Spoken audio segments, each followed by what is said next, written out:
நகல் அவரது கையிலே இருப்பதை பார்த்து ஒரு எனக்குள் ஏற்பட்ட ஒரு ஆர்வம் காரணமாக அதை படிக்க வேண்டும் என்று கேட்டதற்கு எனக்கு அவர் கொடுத்த தண்டனை இன்று நான் உங்களுடைய இந்த கலந்துரையாடலில் கலந்து கொண்டு இந்த தீர்ப்பை பற்றிய சில விளக்கங்களை உங்களுக்கு தெரிவிக்க வேண்டும் என்று கேட்டுக்கொண்டேன். நண்பர்களே, பல செய்திகள் பத்திரிகைகளிலே வந்திருக்கின்றது. அவைகளெல்லாம் நாம் செல்லாமல் இந்த தீர்ப்பின் முக்கிய அம்சங்கள், சட்டத்தில் என்னென்ன சொல்லப்பட்டவை, எப்படி இந்த தீர்ப்பிலே நிறைவேற்றப்பட்டிருக்கின்றது என்பதை மட்டும் நான் உங்களுக்கு கூறிட்டு காட்ட விரும்புகின்றேன். ஏனென்றால் பல்வேறு பத்திரிகைகளிலே இதை பற்றி அலசல்கள் வந்து கொண்டே இருந்து கொண்டிருக்கின்றன. நிறைய செய்திகள் உங்களுக்கு ஏற்கனவே அறிந்தவை. அவற்றுக்கெல்லாம் போகாமல் இந்த இதுவரை அந்த தீர்ப்புகளில் வராத சில செய்திகளை மட்டும் நான் உங்களுக்கு சுட்டிக்காட்ட விரும்புகின்றேன். நண்பர்களே, நம்முடைய இந்த தீர்ப்பின் முக்கியத்துவத்துக்கு ஒரு முதல் காரணம், இதன் குற்றவாளியாக அறிவிக்கப்பட்டவர் ஒரு மாநிலத்தின் முதலமைச்சர் என்பது மட்டுமல்ல, ஒரு மாநிலத்தின் முதலமைச்சர் அந்த பொறுப்பிலே இருக்கின்ற நாட்களிலேயே சிறைக்கு அனுப்பப்பட்டது என்பதுதான் இதன் முக்கியமான ஒரு அம்சம். ஏனென்றால் பல்வேறு மாநிலங்களை சேர்ந்த முதல்வர்கள் இதற்கு முன்பு இது போன்ற வழக்குகளை சந்தித்திருக்கின்றார். AR அன்துலே மகாராஷ்டிரத்தில், கேரளாவில் கர்நாடகம், மாயாவதி உத்தரப்பிரதேசத்தில், லல்லு பிரசாத் யாதவ். ஆனால் அந்த வழக்குகள் அனைத்திலும் இருந்து இதில் இருக்கின்ற ஒரு வேறுபாடு, நம்முடைய செல்வி ஜெயலலிதா அவர்கள் பதவியில் இருக்கின்ற காலத்திலேயே அவர்கள் இந்த தீர்ப்பினை சந்திக்க வேண்டிய நிலைமையும், அதன் காரணமாகவே அவர்கள் முதலிலேயே சிறையில் அடைக்கப்பட்ட நிகழ்வும் நடைபெற்றிருக்கிறது. அடுத்து இந்த வழக்கின் இன்னொரு முக்கியமான விஷயம், நான் குறிப்பிட்டு சொன்ன மற்ற முதல்வர்கள் எல்லாம் அவர்களது மாநிலத்திலே, அதாவது எங்கே அந்த அக்கரன்ஸ் நடைபெற்றதோ அங்கேயே அவற்றை சந்தித்தார்கள்.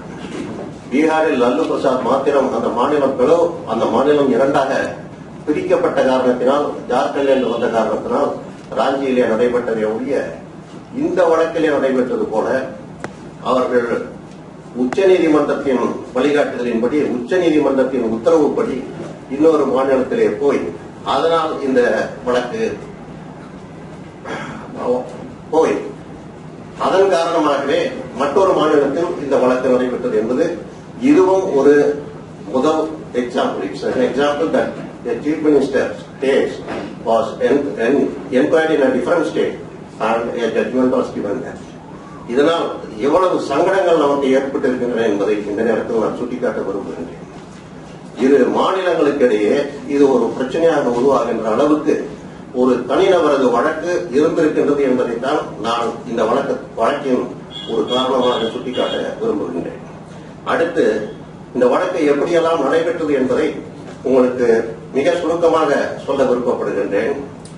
1994ஆம் ஆண்டு திரு சுப்பிரமணிய சாமி அவர்கள் தமிழகத்து அரசியலிலே தலையிட தொடங்கினார்கள். நல்லாட்சி இயக்கம் என்ற ஒரு இயக்கம் ஆரம்பித்தது உங்களுக்கு பலருக்கு நினைவிருக்கும். அவர்கள் அந்த காலகட்டத்திலே செல்வி ஜெயலலிதா அவர்களது சொத்து கணக்குகளை பற்றி குறிப்பெடுக்க ஆரம்பித்தார்கள். அப்பொழுதே இருந்த மாநில கவர்னர் அவர்களிடம் இவர் மீது வழக்கு தாக்கல் செய்ய வேண்டும், அதற்கு சாங்ஷன் வேண்டும் என்றெல்லாம் அவர்கள் அப்பொழுது மனு கொடுத்த பொழுது ஒரு காலகட்டத்திலே அந்த மனு அனுமதிக்கப்பட்டது. அதன் பின்பு அம்மையார் அவர்கள் ஆட்சியிலிருந்து அந்த ஆட்சி முடிவுற்ற பிறகு, அதன் பின்பு கலைஞர் கருணாநிதி அவர்கள் மறுபடியும் முதல்வராக பதவியேற்ற பிறகு சுப்பிரமணிய சாமி அவர்கள் பிரைவேட் கம்பெனி, அதாவது தனிநபராக வழக்கு மன்றத்தில் சென்று CRPC 200 செக்ஷன் படி தனிநபராக ஒரு மனுவை தாக்கல் செய்கின்றார்கள். பதவியில் இருக்கின்ற இந்த காலகட்டத்தில் இவ்வளவு சொத்துக்களை இந்த அம்மையார் சேர்த்துள்ளார். இவை அனைத்தும் தவறான வழியிலே சேர்க்கப்பட்ட சொத்துக்களாகும். எனவே அவர் மீது நடவடிக்கை எடுக்க வேண்டும் என்ற அந்த வழக்கு தாக்கல் செய்யப்பட்டது. ஆட்சி மாறிய காரணத்தினாலே அப்பொழுது இருந்த நீதிபதி அந்த வழக்கை போலீசாருக்கு அனுப்பி ஒரு பூர்வாங்க விசாரணை நடத்தலாம் என்று சொல்லி அதற்கு அனுமதி அளிக்கப்பட்ட நிலையில் அந்த விசாரணையின் காரணமாக பூர்வாங்க விசாரணையிலே இதிலே சொத்து சேர்க்கப்பட்டிருக்கின்றது, அளவுக்கு அதிகமாக சேர்க்கப்பட்டிருக்கின்றது. தவறான வழியிலே சேர்க்கப்பட்டிருக்கின்றது என்ற அடிப்படையில் கோர்ட்டில் மனு தாக்கல் செய்யப்பட்டு நீதிபதி அவர்கள் காவல்துறையினரிடம் நீங்கள் ஒரு முதல் தகவல் அறிக்கை பதிவு செய்து வழக்கை விசாரிக்கலாம் என்று சொன்னார். ஆக இதற்கு முதல் பிள்ளையார் சொல்லி போட்டது திரு சுப்பிரமணிய சாமி அவர்கள் என்பதை நாம் இந்த நேரத்திலே கவனத்தில் கொள்ள வேண்டும். அவர் அரசு தரப்பு சாட்சியாக இந்த வழக்கில் விசாரிக்கப்பட்டிருக்கின்றார். ஆனால் அவர் கொடுத்த தகவல்களை விட, அவர் கொடுத்த சொத்து விவரங்களை விட அதற்கு பின்பு போலீசார் வழக்கு தாக்கல் செய்து சேகரித்த சொத்து விவரங்கள் மிக அதிகம்.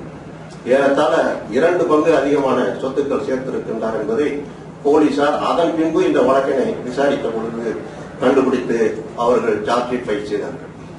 நண்பர்களே, ஆரம்ப காலகட்டத்திலே சுப்பிரமணிய சாமி இந்த வழக்கினை தாக்கல் செய்த பொழுது அவர் குற்றவாளிகளாக சுட்டிக்காட்டியது அப்பொழுது முதல்வராக இருந்த செல்வி ஜெயலலிதா அவர்களையும் சசிகலா அவர்களையும் மட்டும்தான் குற்றவாளிகளாக சுட்டிக்காட்டியிருந்தார்கள். ஆனால் அதன் பின்பு காவல்துறையினர் அதை விசாரித்த பிறகு பல்வேறு நிறுவனங்கள், பல்வேறு கூட்டு விலாசங்கள், பல்வேறு கம்பெனிகள் இவற்றையெல்லாம் விசாரித்து பார்த்த பிறகு அவர்கள் கண்டுபிடித்தது இது சுப்பிரமணிய சாமி, ஜெயலலிதா மட்டுமல்ல, சசிகலா மட்டுமல்ல, சசிகலாவின் மற்ற 2 உறவினர்களான சுதாகரன் அவர்களும் இளவரசி அவர்களும் இதில் சம்பந்தப்பட்டிருக்கின்றார்கள். பல்வேறு நிறுவனங்களிலே அவர்கள் பங்குதாரர்களாகவும் கம்பெனி டைரக்டர்களாகவும் இருக்கின்றார்கள் என்ற காரணத்தினால் அவர்களும் குற்றவாளிகளாக இந்த வழக்கிலே இணைக்கப்பட்டார்கள். வழக்கு தாக்கலானது, சார்ஜ் ஷீட் ஃபைல் செய்யப்பட்டது. அதன் பின்பு ஒவ்வொரு நிலையிலும் அவர்கள் அதனை தடுப்பதற்காக முதலில் டிஸ்சார்ஜ் பெட்டிஷன் என்று ஒரு மனுவை தாக்கல் செய்தார்கள். டிஸ்சார்ஜ் பெட்டிஷன் போடுவது என்பது ஒருவருடைய உரிமை, அதில் எந்த தவறும் கிடையாது. அது தள்ளுபடி செய்யப்பட்ட பொழுது அதனை உயர்நீதிமன்றத்திற்கு எடுத்துச் சென்றார்கள். அதுவும் அவர்களது உரிமை. ஆனால் அந்த காலகட்டத்திலேயே என்னென்ன இவர்களுக்கு ஆதரவாக இருக்கின்றதோ அத்தனை விஷயங்களையும் அந்த டிஸ்சார்ஜ் பெட்டிஷனிலே அவர்கள் எடுத்து வாதனையாக வைத்தார்கள். இதை இந்த நேரத்தில் நான் சொல்ல வருவதற்கு காரணம், இது போன்று அவர்கள் பல்வேறு மனுக்களை உயர்நீதிமன்றத்திலும் உச்ச நீதிமன்றத்திலும் தாக்கல் செய்த காரணத்தால் தான் அது அவர்களுக்கு பின்காலத்திலே இந்த தீர்ப்பு வழங்குவதில் எதிர்மறையான விளைவுகளை ஏற்படுத்தியது என்பதை அந்த நேரம் வரும்பொழுது நான் உங்களுக்கு சுட்டிக்காட்ட விரும்புகின்றேன். சுப்பிரமணிய சாமி அவர்கள் தன்னுடைய வழக்குக்கு ஆதாரமாக அவர் தாக்கல் செய்த மனுவுக்கு அவர் சேகரித்த தகவல்கள் அனைத்தும் செல்வி ஜெயலலிதா அவர்கள் வெல்த் டாக்ஸ் ரிட்டர்ன் ஃபைல் செய்திருக்கிறார். அதாவது சொத்து விவரங்களை இன்கம் டாக்ஸ் டிபார்ட்மெண்ட்டுக்கு ஃபைல் செய்திருக்கிறார். அப்பொழுது அவர்கள் ஒரு கூட்டத்திலே சொல்லியிருக்கிறார்கள், தான் முதலமைச்சர் என்ற முறையிலே சம்பளம் எதுவும் வாங்கவில்லை, மாதம் ஒன்றுக்கு ₹1 தான் நான் சம்பளம் வாங்குகின்றேன் என்று சொல்லியிருக்கின்றார். ₹1 கூட வாங்கவில்லை. ஏனென்றால் இந்த 60 மாத காலகட்டத்தில் அவர் வாங்கிய மொத்த சம்பளமே ₹27 தான்.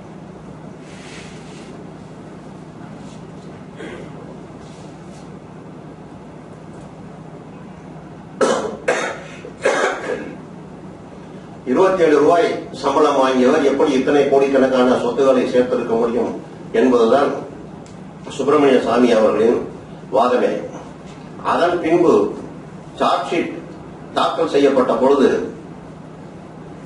நம்முடைய காவல்துறையினருடைய விசாரணையின் கண்டுபிடிப்பிலே வந்தது ₹63 கோடி சொச்சம். அதற்கு அவர்கள் எடுத்துக்கொண்ட நடைமுறை வழக்கமாக இதுபோன்ற சொத்து குவிப்பு வழக்குகளிலே ஒரு முறை பின்பற்றப்படுகின்றது. அதாவது ஒரு பொது ஊழியர் அந்த பொறுப்பினை ஏற்றுக்கொள்வதற்கு முன்பு அவரிடம் இருந்த சொத்துக்கள் அவை கணக்கில் எடுத்துக் கொள்ளப்படுகின்றன. அவர் மட்டுமல்ல, அவர் சார்ந்தவர்கள் யாராக இருந்தாலும் அவர்களது சொத்துக்களும் கணக்கில் எடுத்துக் கொள்ளப்படுகின்றன. அடுத்து அவர் பொறுப்பேற்ற பிறகு, பொறுப்பு முடிக்கின்ற பொழுது அதற்கு செக் பீரியட் என்று பெயர் வைத்திருக்கிறார்கள். இது நீதிமன்றங்களால் ஒத்துக்கொள்ளப்பட்ட ஒன்று. அநேக அரசியல்வாதிகள் மீது தொடுக்கப்படுகின்ற வழக்குகளில் இந்த முறையில்தான் அதிக சொத்துக்களை கணக்கிட்டு அதன் மூலமாக வழக்கினை தாக்கல் செய்கின்றார்கள்.